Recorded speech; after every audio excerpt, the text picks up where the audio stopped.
This is Optometrist Building Empires, and I'm your host, Ankit Patel. Each week, we'll explore the journey of multi-practice ownership and leadership in optometry. Join us for insights and strategies from the top minds in our field. This show is sponsored by My Business Care Team. My Business Care Team helps your office increase revenues, reduce costs, and reduce staffing headaches. Let's build your empire together. So today's guest is someone I can't wait to introduce. He's got an impressive business dedicated to serving optometrists nationwide. And he's dedicated to help ODs nationwide plan life on purpose and to be intentional about practice ownership. Not only was he named to Investopedia.com's 100 top financial advisors of 2019, but he's also listed on Investment News 40 Under 40 for 2021. He hosts the 2020 Money podcast, which he's been kind enough to have me on as a guest there. He is the founder and president of Integrated Planning and Wealth Management. He's Adam Cmejla. Well, Adam, welcome to the podcast. Thanks, Ankit. I appreciate you having me and looking forward to today's conversation. Yeah, and again, you and I have talked before on your podcast, and so it was really exciting to have you on this one now because I know you've got some great insights that I think the audience would love to hear. I appreciate the reciprocity, and it's a different muscle to flex when you're a guest on the show being asked the questions instead of asking the questions. So it's always an interesting mix-up. It's a mental mix-up for me of now being on the receiving end of questions instead of the asking. But hopefully today's conversation will do some volleying back and forth and get a little bit of both here. But again, appreciate you having me on. Yeah, and I think listeners will notice that Adam is not an OD and doesn't have practices, but you actually help a lot of optometrists who do have several practices or have a quote-unquote empire. Yep. And so our normal first question is, what made you want to build your empire? But I'm going to ask you something a little bit different. Yeah, I'm going to ask you, why optometry when you decided to focus on this field, and what really made you want to grow specifically in the field of optometry? So the easy answer that I'll give, which everybody then goes, oh yeah, that makes sense, is my wife is a graduate. She graduated from IU School of Optometry in 2011. She is still technically practicing. We kind of joke she 1-ish days a month she's filling in, but she has really leaned into the full-time mom role. We have two daughters at the time of this recording, ages 10 and 6. And just the trajectory of my businesses, the involvement, and when you kind of and we'll talk a little bit about this, I think, in today's conversation, when you reconcile the vision and the purpose that the business fits in your life and not the other way around, where people work to fill the mission of the business and then hope that their life fits into it. Like we just as a family became very intentional about the role that work played in our life and the professions that we have.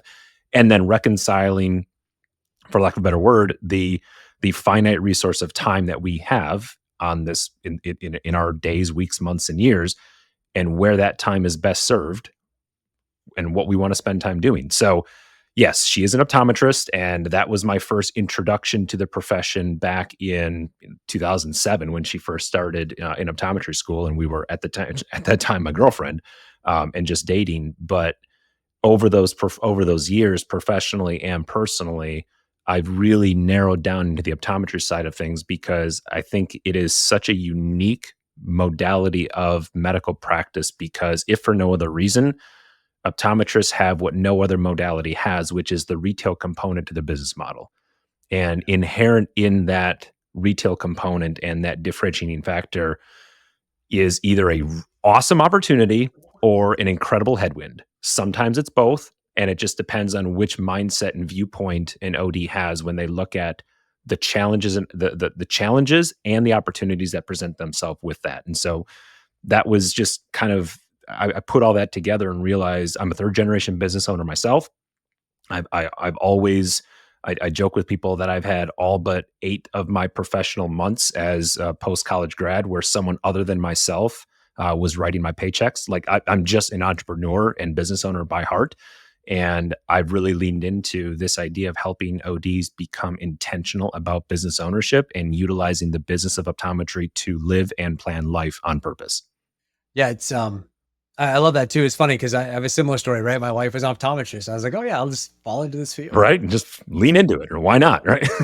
And you're right. It's such a great industry. It's like a Yeah. best kept secret. Yeah, It's but at the same time, and people will then inevitably ask, "So, where's your wife's practice?" I'm like, "She doesn't own a practice, and she will never own a practice." Which is why whenever not to derail conversation, but whenever we talk to our practice owners, and I'm sure you've had this conversation as well, Ankit, about I can't find good associates, or it seems like all the good associates eventually want to buy equity into the practice, and I say, look.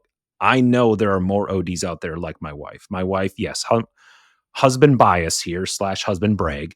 I My wife's a pretty sharp cookie and has done great things in the professional space or in the optometry practices that she's worked in, and she never wants equity. Just be paid fairly, be paid for the work and value that you're delivering to the practice and to the patients. But she doesn't want equity. So we don't own a practice, nor will we ever own a practice. But that doesn't mean that um, that we still can't, as advisors and as the team continues to grow, lean into that professional, into the business ownership side of optometry. And now you do work with a lot of folks who have had multiple practices and locations. Oh So yeah. let's tap into that knowledge a little bit. I'm curious, based off of what you see, what do you think are some of the traits or some of the things that folks who have multiple locations, what do you think makes them so successful? Like, why do you think they are able to grow their empires? Why do you think? What do you see makes them so successful? I'm trying to think of a way to answer that doesn't sound incredibly cliche. And maybe it's just cliche to me and it's going to be like, "Oh my gosh, I've never heard this before" to somebody else. One of my favorite business, and when I do these types of interviews, if we were betting people, let's put the over under at 4.5 books. That's kind of the over under that I'll give in this talk, because I love reading, and I've really leaned into a lot of great works and studies and ideas that have come from just great business minds. And one of those books that I read very early on was Seven Habits of Highly Effective People by Stephen Covey, right? And one of those habits is beginning with the end in mind, or at least with as much of the end in mind as possible. Now, I'm not going to sit here and say that every OD listening right now knows exactly what their life is going to look like 30 years from now, right? What's the joke? If you want to make God laugh, just tell them you have a 5-year plan. I mean, things happen. We know that life happens. But having said that, as the Navy SEALs will say, hope is not a course of action.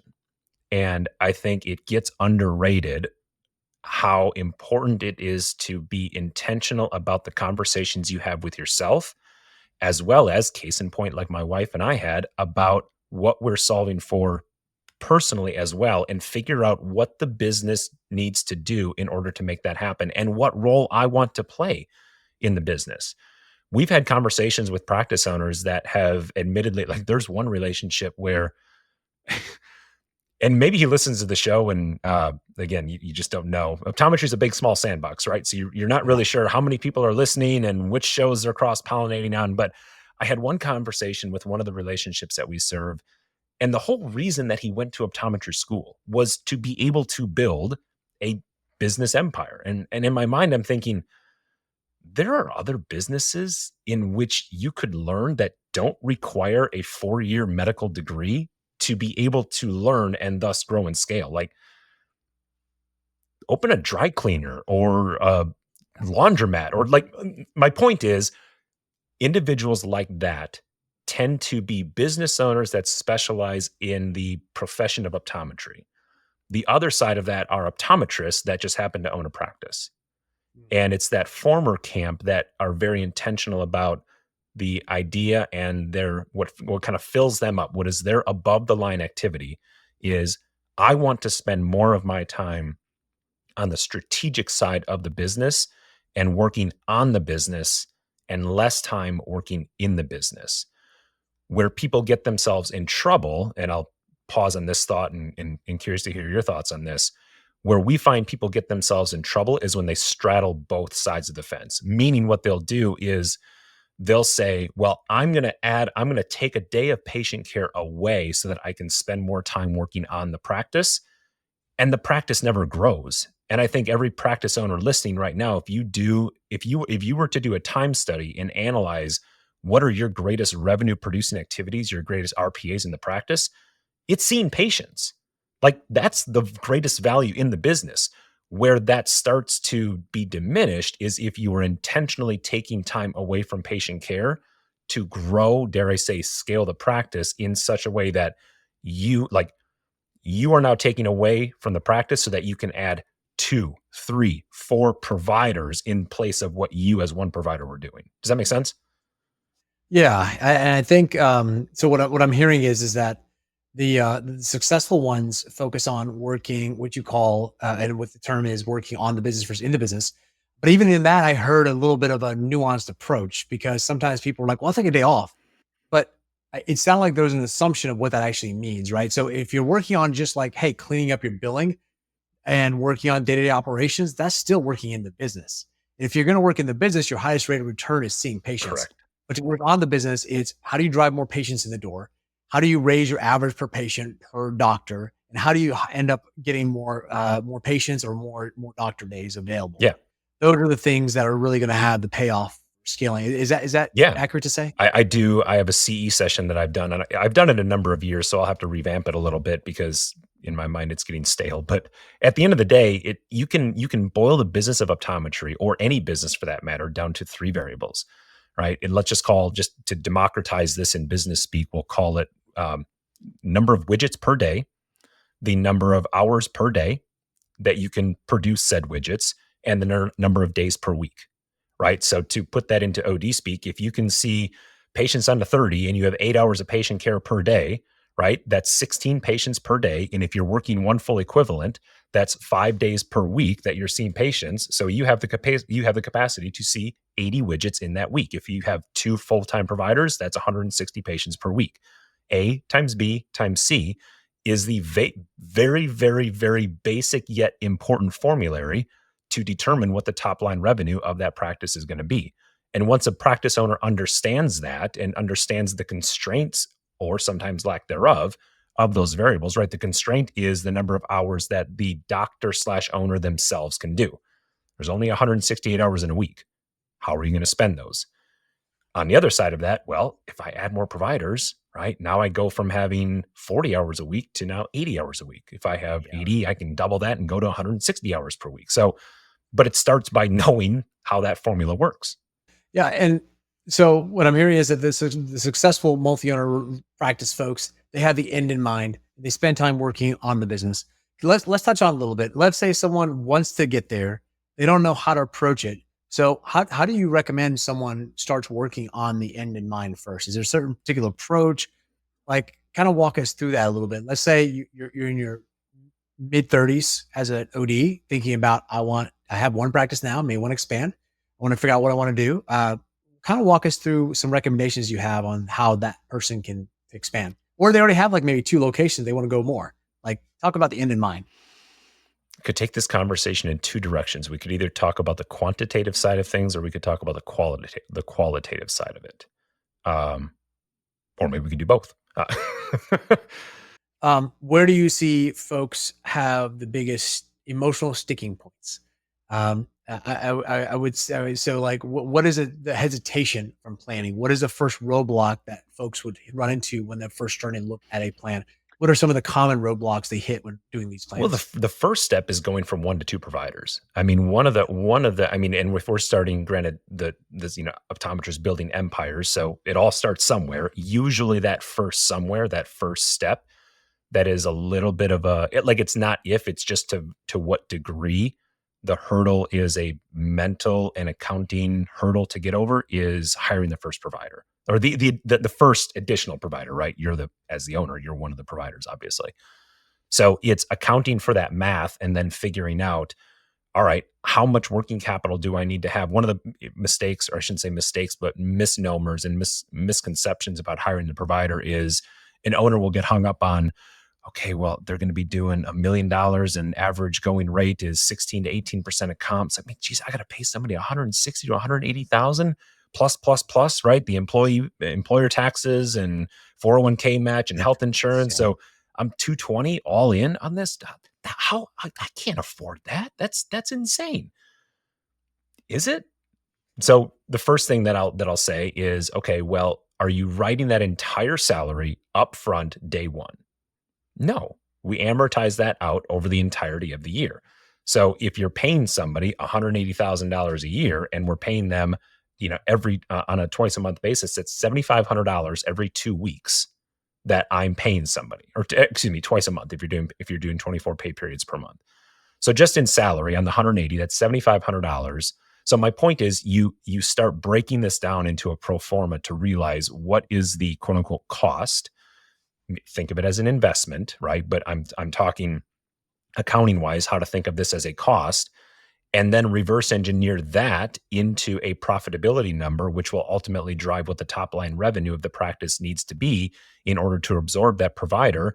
And you reconcile that then against, all right, this is the capacity of the practice. These are how many open exam slots I have. This is how many weeks we're booked out in advance.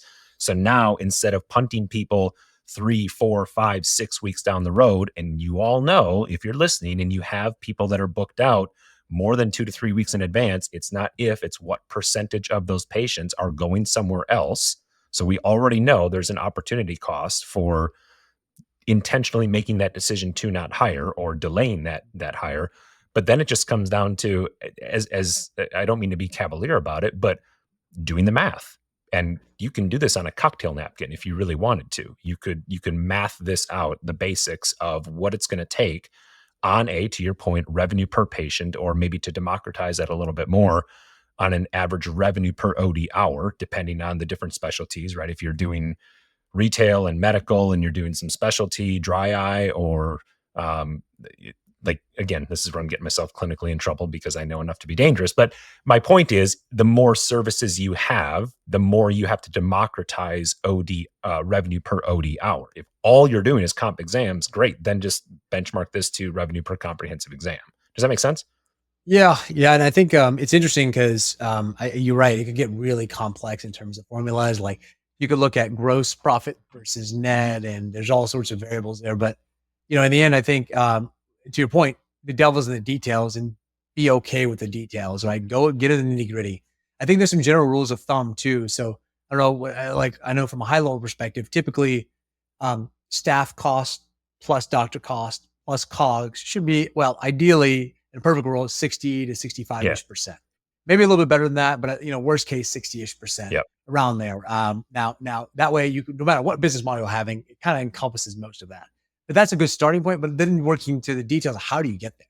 Right. And then what does that look like? And kind of going backwards from there, saying, I want X to retire. What does that mean for my top line of business or locations? And then work backwards to say, well, how would I get there? Yeah. Yeah. And Yeah. I'm even a fan of even reverse engineering that even further and saying, there's a book out there. Ooh, that's two, right? Two books so far. I Uh, think we're gonna go hit her over on this uh, one. Yeah. right. Profit First by Mike McAllowitz, right? It's a Yeah. great idea. It's a great idea. It is a great idea and context for how to think about your business. Mhm. Love Mike and the thought process and the idea behind it. I and we at the firm are not personally a fan of the complexity that's involved in the Yeah. bookkeeping strategies. That's a different conversation for maybe a different day. If you're doing Profit First, literally from an accounting standpoint, and it's working for you, I'm not going to tell you to break something that's not broken. But having said that, if we just say that, look, I want to solve my business, or I want to run my business and solve for profit first, this goes back to an example of what we do at our firm, which is helping ODs plan life on purpose. And there is absolutely nothing wrong with asking someone and thinking about how they would answer the question, how much money do you want to make? People get talking with an OD a couple weeks ago where she was really struggling with the amount of money that she was making, in a good way. She felt guilty for it because she's making more in a month than her parents made in a year. And there was a lot of mental baggage behind that. It's like, who am I? I'm just an optometrist. She said that, like, I'm just an optometrist. Who am I to make this, like, this practice has succeeded and done better than I ever thought it would. I just don't feel right about it. And I said, are you delivering value to your patients? And are you doing it in an honest and transparent and ethical manner? Well, yeah, great. There's your story, Yeah. right? Yeah. So as long as we are delivering value into the world, there is an infinite amount of value that we can provide, and therefore we as a business, as the owner of a business, right? And it's infinite. Case in point to your to this podcast, Ankit, is to building empires. Like, you can have an infinite amount of impact if that's what you're solving for, and be rewarded financially for delivering that value. Again, assuming that everybody's listening is doing it in an honest, transparent, and ethical manner. But let's just say that somebody wants to make, just to make math easy, let's say they want to make $500,000 per year in their practice. And we're going to reverse engineer that to say, okay, my non-OD staff expense is going to be 30%. I'm going to pay my provider. I'm going to pay 30% for non-OD staff expense. I'm going to pay my provider 16% of production, and I'm going to have 25% cost of goods. Okay. So what is that? 25 and 16 and 30. We are at 71% in just those three areas. And then we have OpEx on top of that, right? Everything else on top of that, which maybe we can do that for, let's say, hopefully 15%. So now we're at 86%, which means if we have 86% and we want to make, that leaves us with a 14% profit margin, right? Total net profit margin, net operating income. So based off, and again, please, as listeners, I'm cocktail napkining math here. Run your own numbers, but this will give you some guardrails around that. If we want to make $500,000 and we have a 14% profit margin, is that what I said? 14 or 16?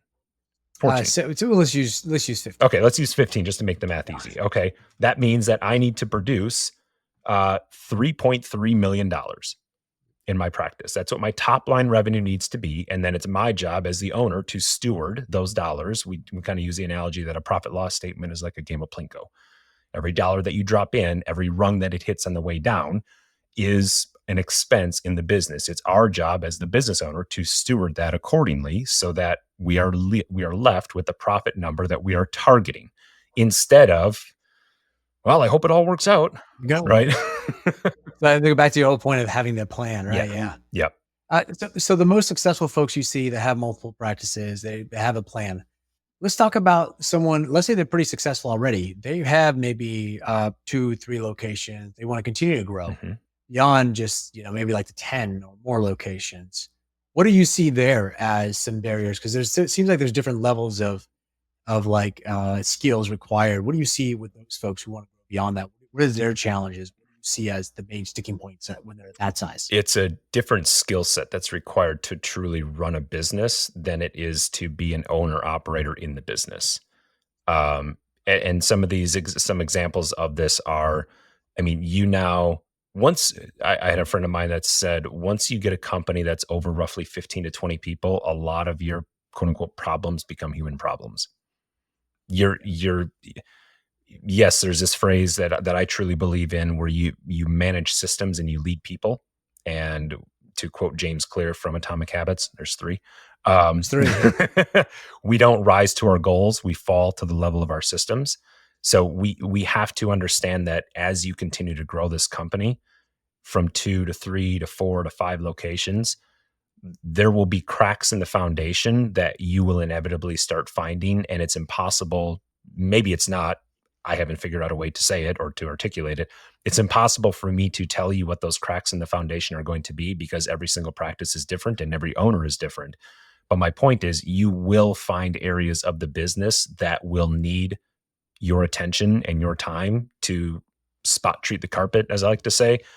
And it's just a different skill set to be able to do that. Eventually, the business gets to the point where you will need to hire C-suite execs to run the operations of the practice.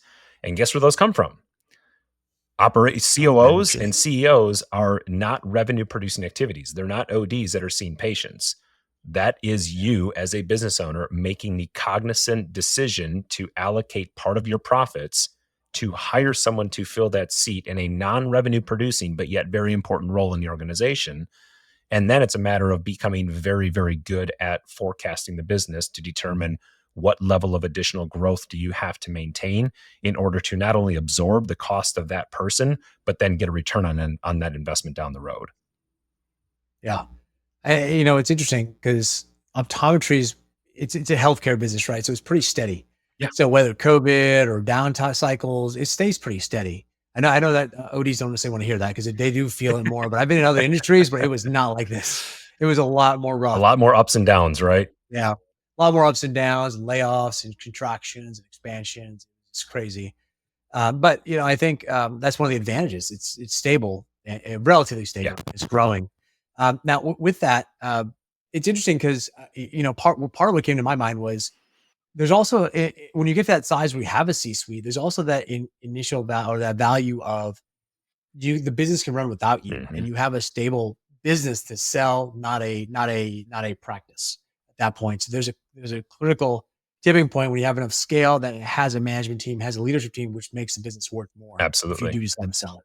So I think there's that bit of equity thing too. That's also goes into the equation that you may not have as much cash flow, but you'll get a better multiple down the road Yep.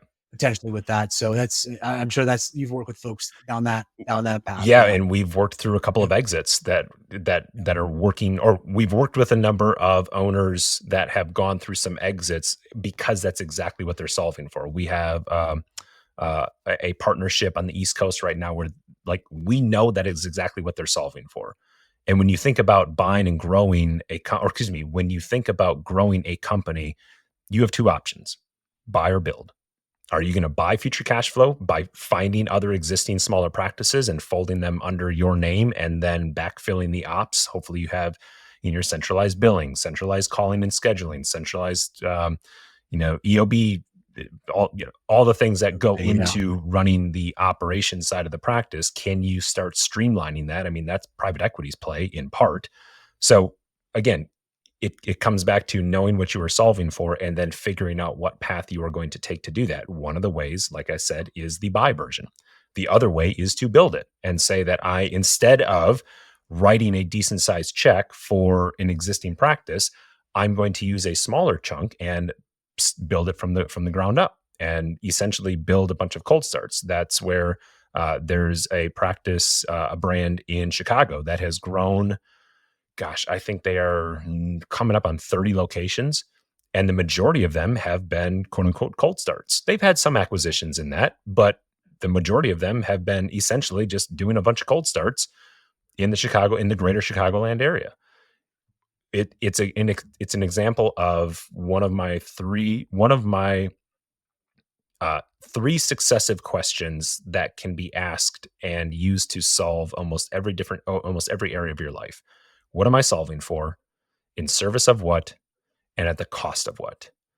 And to your point, if you're solving for an exit and it's in service of a liquidity event that's going to fund my eventual retirement lifestyle because I'm not going to do optometry or the business of optometry forever, just know that the cost of that is, to your point, it's going to come at reduced cash flow right now.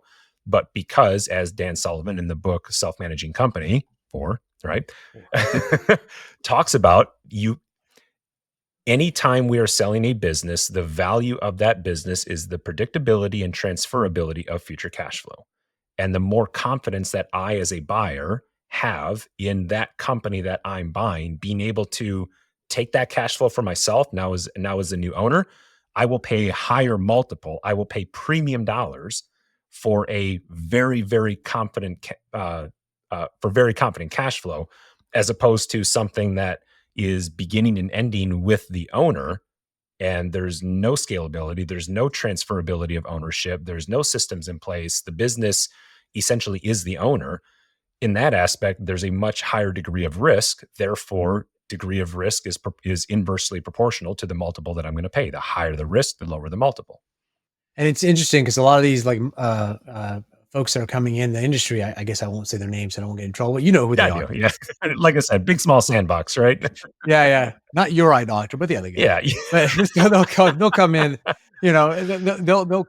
and they'll give a really good evaluation. I'm like, wow, that's a good evaluation. Then you look at the numbers. I'm like, oh, really, the valuation is not great up front. They're basically paying you to be an employee. Yeah.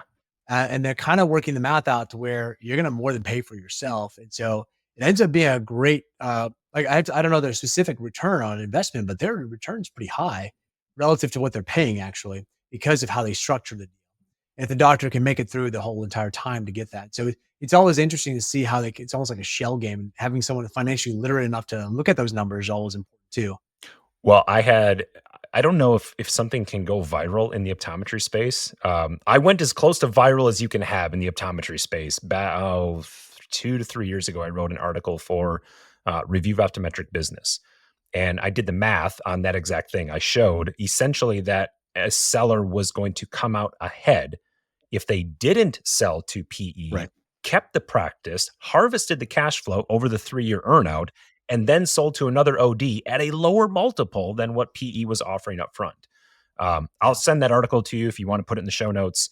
Um, Yeah, that'd be great. happy Love to to see it. happy to Yeah. send it over to you. But yeah, it's exactly the same thing that you're just talking about. There's the number that is shown usually upfront. Like, these are very smart individuals that know a lot of not only how the math works, but equally, if not more importantly, how the psychology of a practice owner works. And dangling that really big number up front is all that they need to do to be very, dare I say, in control of the narrative going forward. And as I think you've experienced as well, the deals don't always work out the way they were originally positioned, if that makes sense. There's more to it than Yeah. just the initial offer. Let's just say that. Yeah. It gets tricky, but it's almost like there's a breaking point to where it's, until you get to a certain size, have certain amount of infrastructure, you're not going to be valued at that true multiple. At some point, it still just makes more sense just to keep it as a cash cow Yep. because it's spitting off so much cash. Where do you see that break point? Like when people building empires, is it a revenue number? Is it a size? Do you see it like when do you see that break point? Is it like how you describe the operation setup with infrastructure? It would be more so that. It would be more like, is the practice itself more of a brand than the owner themselves? Right? Is this demonstrated that, hey, as an owner, I've got providers in the practice that are seeing the vast majority of patients. Yeah, I as an owner, I come in and I might see patients 1 to 2 days a week, maybe. Usually, what in this situation, the owner is, hey, I'm the maternity coverage, I'm the sick coverage, I'm the yeah, I'm the on deck circle. They are the contingency plan, if you will, to ensure that there is minimal disruption in provider flow in the practice. But as far as the day to day operations of the practice, they have proven based off of schedule scarcity, if that makes sense, that they're not required to generate the income out of the practice. That can happen at $1.5 million or 2 million in revenue if you really wanted to, and it can happen at 15 million in revenue. It's more so, can you prove to a buyer, I'm not required in the practice anymore, and I've got my not to diminish it, but I've got the worker bees in place that are keeping this flywheel going. Interesting. So, a lot of people come to you because they're probably thinking about their financial health. So they're probably a little proactive already to begin with. What are some of the things that you see as common mistakes or common things that doctors might say when they're trying to grow their optometry empires that you notice are like, oh no, that's something that's really common, but it's a common misunderstanding. Well, we've talked about a handful of things here. Is there anything else that we might have missed that you want to kind of mention here in this podcast? So one thing that gets ODs in trouble the later on or towards the latter years of their growth strategy is they continue to invest in the practice. And when I say invest, I'm being very generous with that word. Let's replace invest with leverage, and they will they will put a lot of debt on the personal balance, or excuse me, they will put a lot of debt on the practice balance sheet Mm, in the years leading up to the sale. And then when you think of how most optometry practices transition from buyer to buyer, it is an asset sale. And an asset, notice I said it's an asset sale, it's not an assets and liabilities sale. And so when we run the math and we'll do valuations on practices, and we have to go to a seller and say, look, the cash flow of the practice is great based off of your profit loss and based off of the operations of the practice, but your balance sheet is so levered up. And when you look at the statement of cash flow and the amount of capital that is being allocated towards debt service, it's that, what's the Texas phrase, big hat, no cattle?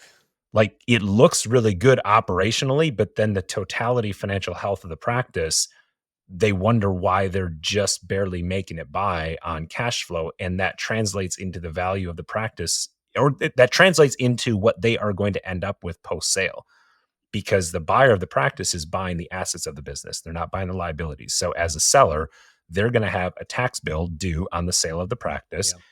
and they're going to have to pay the debts that are Yes. on Yeah. that the practice has. And so we've actually had a situation where the seller was going to have to come to closing with cash to, well, not to come to closing, but in the year of the practice sale, they were going to have to find money to pay off the debt and the tax bill on the sale of the practice just because it was so levered up.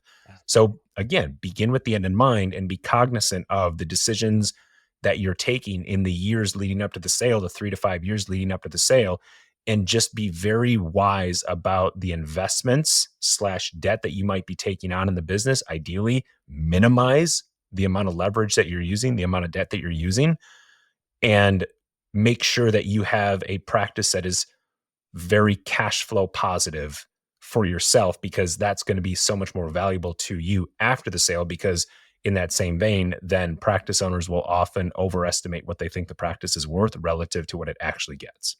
And let's talk about that a little bit from a growth strategy, because ideally you're taking on that debt to increase revenues, right? Because you're updating Correct. equipment.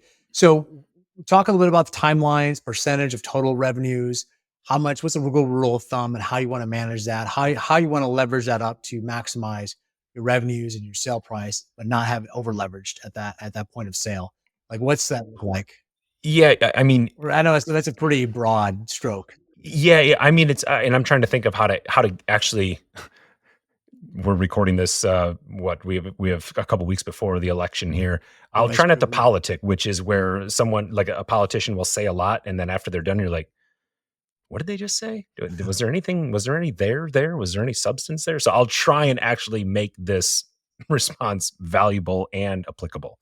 Um, while I can't give you a direct formula, what I can say is this is where it's important to understand how your projections work and to go from reading to comprehending financial statements. So, for example, this big thing that I've been on, or this, dare I say, crusade that I've been on within our firm, as well as just on the podcast on 2020 Money, has been to get owners to go from reading their financial statements to comprehending them, right? I can read something in Spanish. I don't know what it means. So I can practice owners can pull their profit loss. They may not know what it means. So it's working with your team of advisors, with your consultants, with your CPAs, whoever it is that you trust knows the business of optometry, to say, if I take $1 of profit right now, whether I take the dollar in profit right now by taking retained earnings, right, cash in the bank right now, or I borrow, which is just accelerating future profits into today's term, right? Because you're borrowing money from somebody else and you're going to have to pay off that debt with future profits, right, over the course of the years coming. So, however you're going to finance, however you're going to think about this, if I'm going to take $1 right now, what strategy am I going to put in place to have it generate $1.50, $1.75, $2, $3, right? If you're going to go spend, what's an IPL cost? 30 grand, 40 grand, whatever the dollar is. If I'm going to go buy an OCT and spend $70,000, or if I'm going to buy the brand new all-in-one OCT Opta and spend over $100,000, what's the formula there? And don't just say it's a write-off. Like, please, there's this thing called depreciation recapture. Google it, know it, because it'll come back to bite you, and you know what, when you sell your practice. Have a plan there to understand what is that path to profitability. And I realize when I say that, it's like, well, what is the plan, Adam? I can't tell you as the listener, because every single listener's practice is solving, hopefully, for something different. But my point with that is, don't just buy a piece of equipment, and please don't fall for all it takes is 2 new patients a month. Like, there are Yeah. more horror stories than I care to admit where I've heard that, and then there's a piece of equipment collecting dust, either literally or figuratively, in the office somewhere. Sorry, I this kind guess of triggers me a little bit, so I'll take a pause I can there. share an experience with that for our offices with my wife's Oh, office. really? So yeah, I'll share one. I don't know. Hopefully she listens to the podcast. So I hope it doesn't get me in trouble, but we'll see. So we wanted to get a new IPL, an RF device. We did the math. It was 114 was the price on it, right? And so what I said was like, look, to pay this off to get a return on asset to get our money back, it's like you need to be doing like at least two a month to break even, at least. Mhm. right? Ideally, you Just want to to do break 4 months. even. Yeah, just to break even. That doesn't include. That's just on breaking even. Well, we did a payback period of 2 years. Okay. So if you want to do like a payback period of 2 years, is how much you'd be. If we did it based off the term of the loan, which is like a 3-year term, it would be a little bit different. So ultimately, basically, we said, look, you can do if you do 2 to 4 treatments a week, then we can get this. And then she was like, well, I have no idea how to do that. I know that's the point of this conversation. So, because you haven't, it's like, so we had to whole go in and do this whole process, all this testing, and then roll out with how do we do this? How do we restructure our practice to take advantage of this new equipment? It wasn't just simply putting it in. It's not the field of dreams, build it and they will Build it come. and they will come, right? Yeah, Yeah. it did that did not. We did get some of that because it was just talking, but it was just the consistency around talking around how do we present this? How do we know if people even have a dry eye issue, and how Yeah. do they become aware, and how do they find out about it? And so it's a work in progress, but it's one of those things like, hey, this is your number. It's Yeah. like this is what it takes. You commit to this, then you got to make sure you get the return on asset, or we're not gonna. It's gonna be a loss for us, not Yeah. necessarily a revenue generator. And as Peter Drucker in The Effective Executive, there's 5, If, right? if you ever, Talks what gets measured gets managed and what gets managed improves. And right, to bring back Covey, kind of bring this back full circle here, the main thing is to keep the main thing the main thing. And it can be so easy. Inertia is an incredibly powerful force. And I'm saying this partly based off my own experience in my own businesses, where you have this flywheel going of what you've always been doing and the routine and the methods that you've always been doing. And then you insert this new cog into the wheel, and it's shiny and it's, dare I say, it's sexy in the beginning, and it's all that glitter and glam. And we've had that squirrel moment, and then you implement it, you write the check. And then in the absence of having that process that you mentioned, Ankit, about how are we going to do this? What's the schedule need to look like? How does our staff need to be trained? What is the messaging to our patients? What kind of email communications and marketing campaigns do we have, not only with our patient base, but in the community? Like, if you don't have all of that in place before you write the check, you're facing headwinds in making that successful. Writing the check should, dare I say, be one of the last things that you do for a piece of equipment, not the first. yeah, it's that whole like I think well, we use return on asset to figure out like what's our return on Sure. investment on asset going to be, right? What percentage are we going to get return? If it's a negative number, like it's probably a bad idea. Goes against everything about business. Yeah, yeah. But I mean, that happens a lot, right? People don't necessarily calculate that. But it's funny. It sounds like so the themes I'm hearing, the plan, the focus on the numbers, measure the right things, the uh, return on investment, return on assets. It's almost like so. There's this. I use this parable with my team a lot. There's this. There's a man walking out late night out of a bar, and he sees another guy underneath a street lamp, and just looking around like really frantically searching for something. He comes over there. Says, "What are you looking for?" He's like, "Oh, I lost my keys." And so the man helps and like, okay, well, let's look around. Spends about 10 minutes looking with him and turns to the guy who's been looking for a while now and says, "Hey, you said you lost, where'd you lose your keys? You said you lost your keys, but where'd you lose them?" He's like, "Oh, I lost them way over there." And the man's like, "Why are you looking here?" He's like, "Well, Yeah. it's because that's where the light is." So he's like, okay, well, so, people tend to look where the light is instead of where they Yeah. actually need to look. Right. And so it's kind of seems to be a parable that seems to fit well with a lot of things that you're mentioning here. It's like Yeah. wherever you put your attention is where you're going to get the return. So if you're Yeah. trying to build an empire, having that plan, diving deep into the numbers, knowing and understanding those numbers, not just really diving deep and really getting it is really important. The other part that I would share is, and I can't remember who this quote is attributed to, but it's so impactful. No is a complete sentence. I like that one. Yeah. You don't have to do anything and everything that you might hear of. And I realize you and I are both guilty of it because we're having this podcast. We're putting new Right. ideas out into the Yeah. universe. Yes, we are doing it well intentioned to help educate and inform listeners about running intentional practices that are built around their goals and their aspirations. But inherently in this conversation, someone could get an idea of, oh, maybe I should do an IPL. Maybe I should insert that in my like.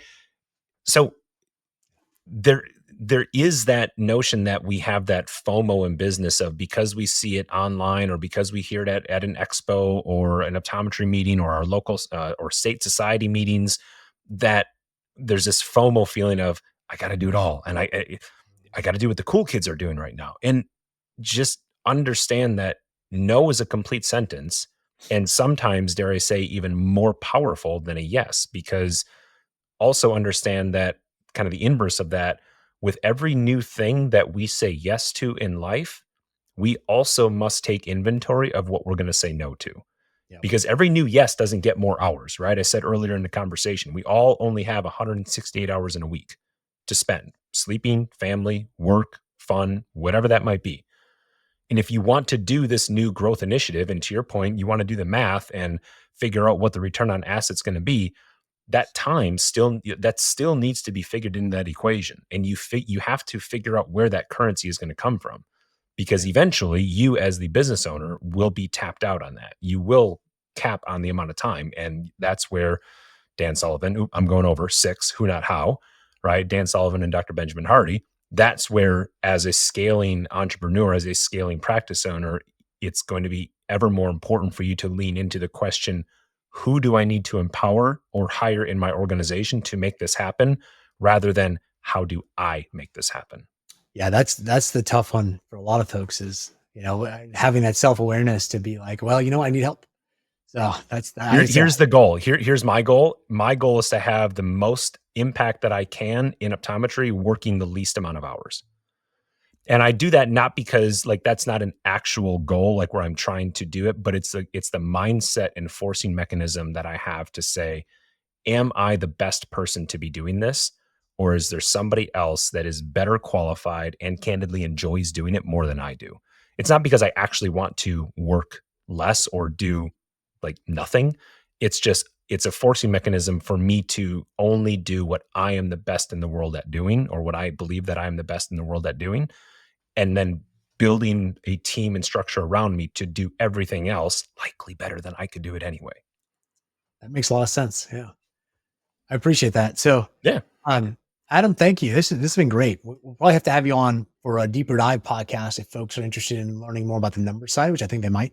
Brevity is not one of my strong suits, so I will probably not be short for words, and will likely be able to fill in that conversation as well. I'd be honored and privileged. Maybe we even put in some spreadsheet templates in the show notes and everything. Right? I think it'd be pretty interesting. Yeah. Very cool. So I guess where can people reach out to you and find you if they want to learn more about you? Yeah, so that's kind of one of the things that I really enjoy doing, is putting a lot of different things out there into the optometry space to help people make educated and informed decisions. Probably the flagship resource is the 2020 Money podcast. So 20/money, as in you refract down to 2020. So 2020 Money is the podcast. Again, you've been on the show. I think we're coming up on 350 plus episodes in the library. So no shortage of resources there. We've also turned that into an online learning platform, the 2020 Money membership. So 2020membership.com is another resource that we have, which is a platform built to help ODs become brilliant at the financial basics and utilize the business of optometry to grow and become financially independent. We've also got a book coming out, How to Buy an Optometry Practice. So I can share links if people want to get on the pre-release for that book coming out as well. But a lot of different irons in the fire right there. Thank you again, Adam Cmejla. Oh, you're welcome. Thank you for having me. I really enjoyed the conversation, and hope your listeners got a lot of value out of it. Yeah. And thank you, audience, for your time today. If you learned something, laughed, or just were curious, please share this with other folks. And thanks again, Adam. And this has been another exciting episode of Optometrist Building Empires. We'll see you next time. That's a wrap on another episode of Optometrist Building Empires. Thanks for joining. For show notes and more, visit buildingempires.live. This show is proudly sponsored by My Business Care Team. My Business Care Team was born out of staffing challenges my wife and I faced together, managing multiple optometry locations. We refined our approach at Classic Vision Care and now offer our expertise to others. If you're experiencing challenges with staffing and you'd like to set up a discovery call, we'd be happy to help you and connect you with the right resources. We'll see you next time.